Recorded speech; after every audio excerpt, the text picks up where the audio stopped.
Krzysztof Nieroda, age 41, was married to Justina Nieroda, age 41.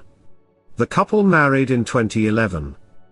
Krzysztof was an electrician while Justina was a hairdresser who ran her own salon out of their home. The couple had two children, 14-year-old Sebastian, and 13-year-old Natalia. Both children attended McManus Middle School. Sebastian was in the 8th grade while Natalia was in the 7th. The family lived at 18 Chatham Place in Linden, New Jersey. The couple purchased their home in 2007. Linden, New Jersey is located in southeastern Union County. It is situated approximately 13 miles southwest of Manhattan, and borders Staten Island. It has a population of just under 44,000 citizens. The family attended St. Teresa of Child Jesus Catholic Church in Linden, New Jersey. The children also took some classes at the church. On September 19 in 2023, Krzysztof shot his wife and two children, then called a relative, and told them what he had done. He then shot himself in the head. Neighbors heard the gunshots and immediately called 911. Linden police responded to the home at approximately 9:30 in the morning to conduct a welfare check. When numerous knocks went unanswered, they made entry. They found Krzysztof dead with a handgun still in his hands. They also found Justina and Natalia dead from gunshot injuries. Sebastian was also shot but still alive. He was rushed by ambulance to Newark University Hospital in critical condition. He later died from his wounds. An investigation by the Union County Prosecutor's Office Homicide Task Force and the Linden Police Department confirmed that Krzysztof Nieroda murdered his family then killed himself.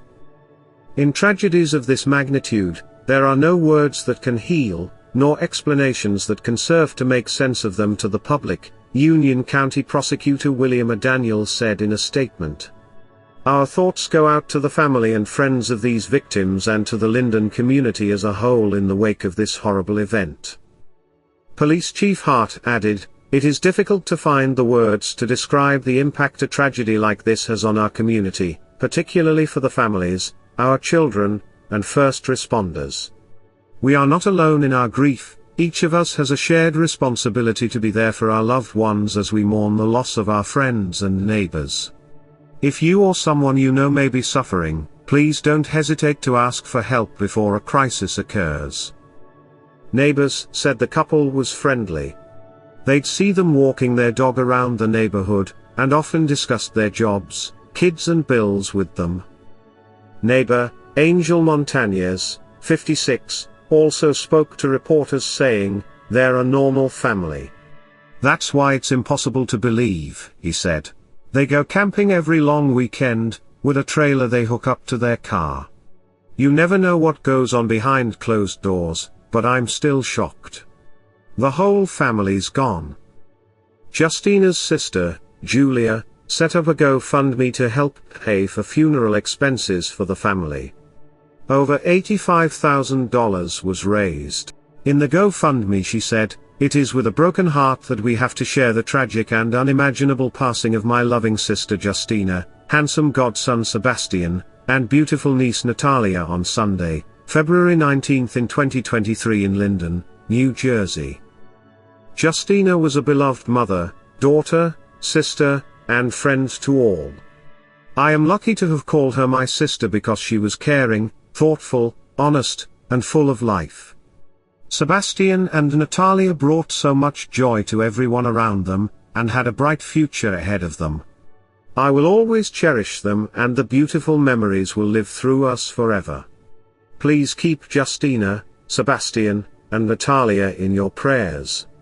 May this unfortunate time bring us together to help heal our family, friends and community." Fellow students of Sebastian and Natalia held a candlelit vigil outside the family's home to say goodbye to their classmates.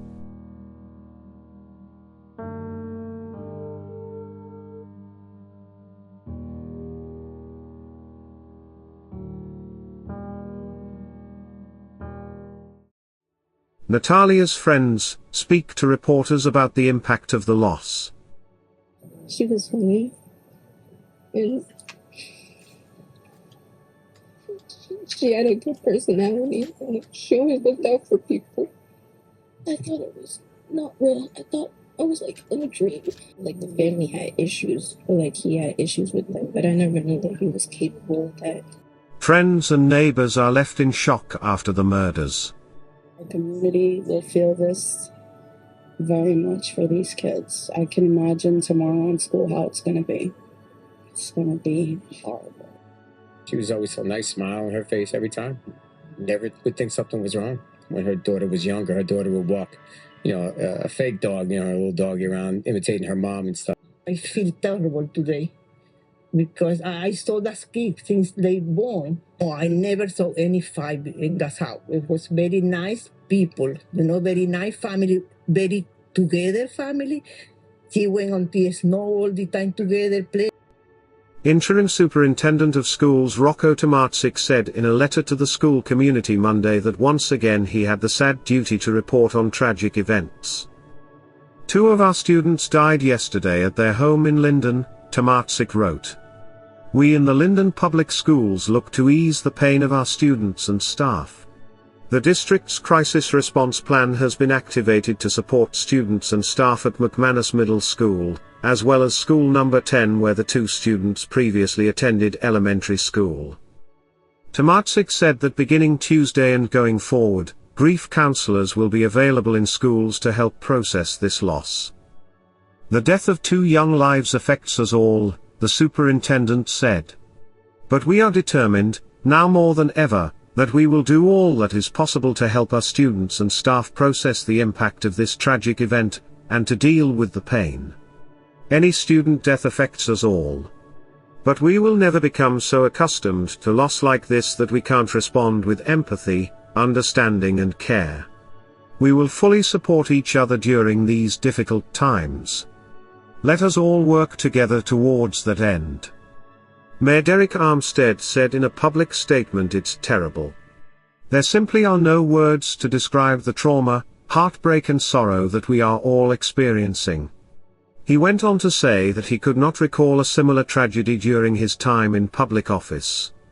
He has served on the city council for over 20 years, and this year began his 3rd term as mayor.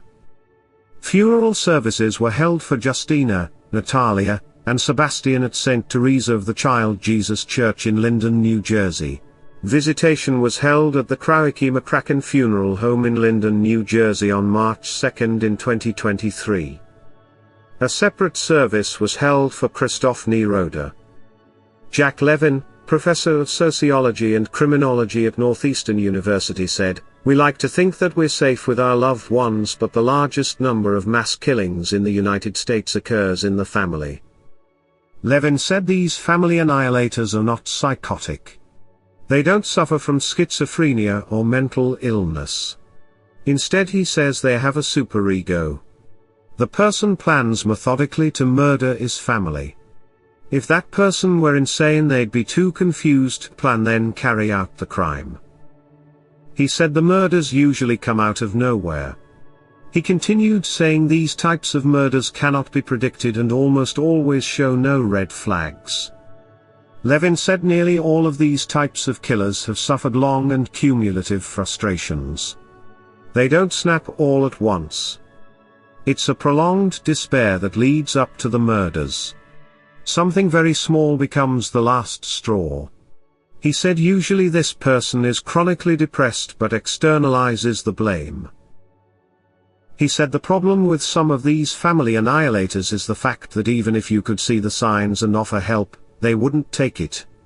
They need to be in control, and won't share the responsibility with anyone else. Levin believes that guns are like low-hanging fruit. It's much easier to carry out killing your family when all you have to do is pull the trigger. He believes these types of murders is the best argument for gun control. However, many disagree with Levin, stating even if no guns were accessible, if someone wants to kill they'll find a way. Krzysztof Nieroda murdered his wife and 2 children, then turned the gun on himself. It's unclear why he decided to annihilate his entire family, but one thing is sure, these two children were robbed of their futures, their dreams, their lives. Nobody has the right to take innocent lives. Would gun control help decrease the number of family annihilators, or would these killers find another way? What do you think? May Justina, Natalia, and Sebastian rest in peace. This video's scavenger hunt clue is the letter P like Papa. That concludes this episode. Keep your eye out for the next volume, coming soon. If you enjoyed this video, consider subscribing. Thanks for watching.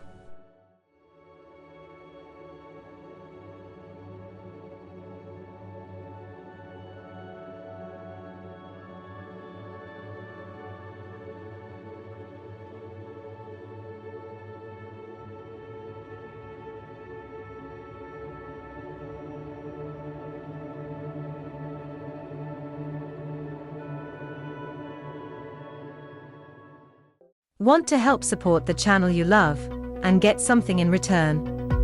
Simply purchase some Elizabeth's Chronicles merch. We have coffee mugs, t-shirts, sweatshirts, cozy blankets, beach towels, phone covers and more. Use the coupon code EC10OFF4U and get 10% off your order. The link to order is in the description area below this video. Thanks for helping Elizabeth's Chronicles continue to make the videos you love.